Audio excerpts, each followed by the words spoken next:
Mitch is a 13-year-old boy. He's in year 8 at the moment, so he's gone into his second year of secondary school and he's really enjoying it.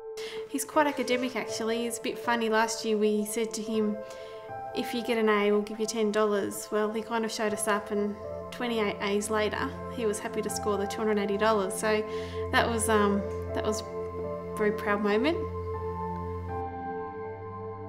When Mitch was 3, he got diagnosed with having NF type 1. He had the cafe au lait spots, the Lish nodules and the freckling under his arms and in his groin.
The doctors found out that I had a bent arm, so I'm missing one of my bones, and then I have scoliosis, is where my spine's bent, and now we've just found out that I have a tumour on the right side of my brain, which is causing deafness in my right ear.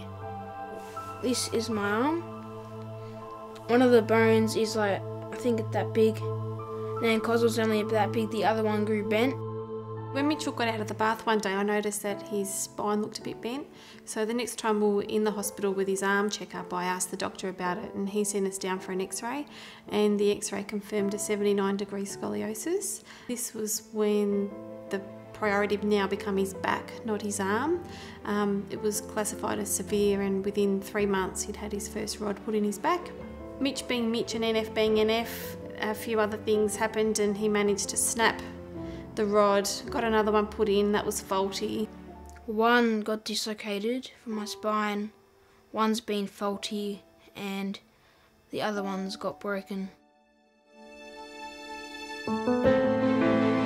NF stands for neurofibromatosis, and it's a long word for a complicated group of conditions. The neurofibroma really describes the lumps on the skin that can develop, but in our NF clinic we look after people with NF1, NF2 and a related condition called schwannomatosis. Even though it's genetic and it can be inherited in families, even within the same family you can have very different outcomes in any individual in that family.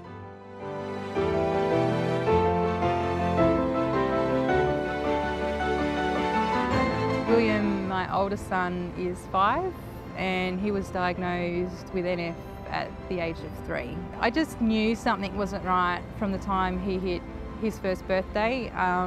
He had a severe delayed development. He wasn't anywhere near anyone else that was one, and it's just a gut feeling. I knew something wasn't right. Doctor after doctor, paediatricians, kept getting told that I was first-time mum, overreacting.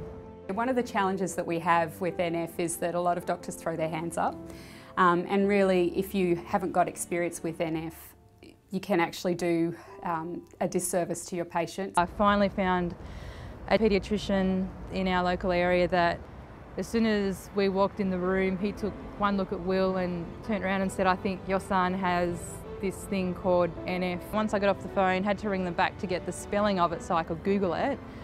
And as soon as I Googled it, the websites that it came up was just horrific. The pictures that came up were just pictures of people covered in tumours, stories of young children having amputations because of the tumours. It's like getting hit by a truck. Straight after I had my second child, Matthew, we found out that I have NF, so I carry the gene. It was the pregnancy hormones that brought out all of my symptoms.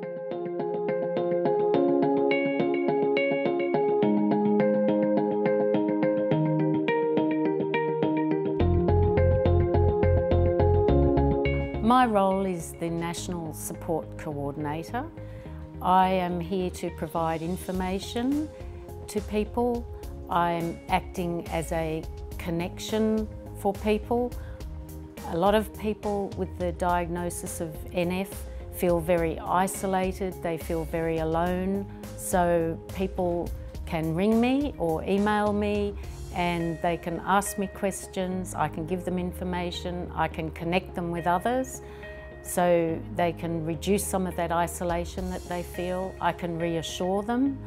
I often just listen. CTF have been brilliant and amazing for us. They've been an amazing support base. They have an annual camp for the families that are affected by NF, and that just helps me talk to other parents to know that everything that Will's going through is normal. They're going through the same thing. It lets Will interact with other kids his age that have the same condition, and there's no bullies. If I could change one thing, I'm not sure if I even would if I had the chance. I know it's annoying to have a disability or disabilities like this, but when stuff happens to you like this, it makes you stronger and it makes you who you are.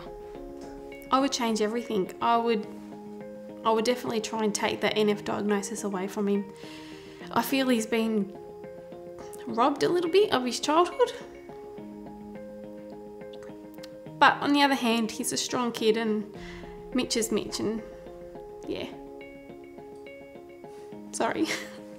I think that one of the big issues that we have in the care of NF patients in Australia is that the group of clinicians with experience in NF is really small. So more money would allow us to set up a training position where we could expand the group of experienced individuals with NF to really get that knowledge out there into the clinician community. If I had a magic wand, I would love to employ more support officers around the country. There is definitely a need for that. At the present, there's only myself and another in Melbourne. I receive many calls from states all around Australia, and it would be wonderful if we could engage more support coordinators around the country.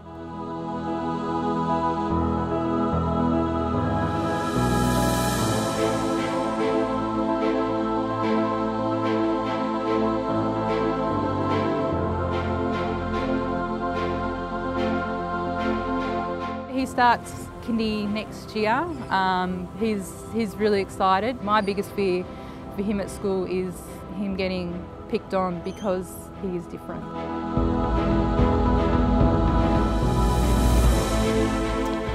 I just hope nothing else goes wrong, because I've had a lot done to me and it gets a bit annoying.